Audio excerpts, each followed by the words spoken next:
some people. I want to know what you tell me. But they say move Ezeobi.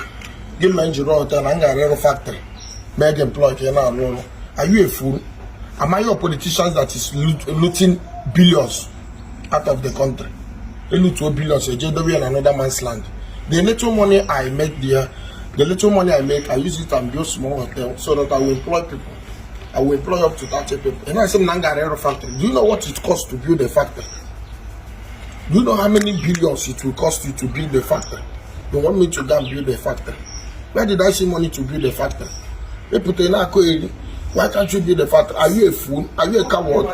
Am I building a factory for what? Why am I building a factory? Am I your politicians that is looting your billions? The two Nigerian about there is no single refinery in Nigeria. You are putting the blames on me. Are you a coward? And I look when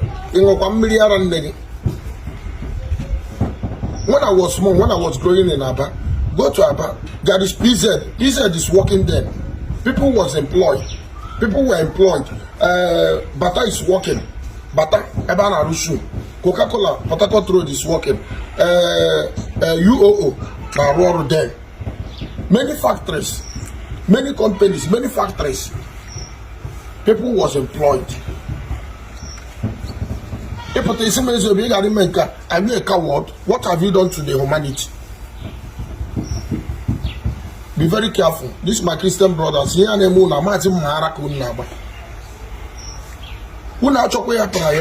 said you want to go to your heaven. Why can't you go to your heaven and leave this earth for us? This earth, this is our own heaven. Why won't you die? Go to hospital. 99% in the hospital with Christians. You don't want to die. You don't want to go to your heaven. This is the place we are born. This is a place we are inherited. We will die this place.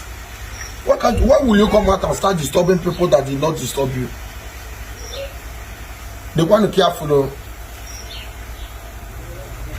I will go. Check what I know.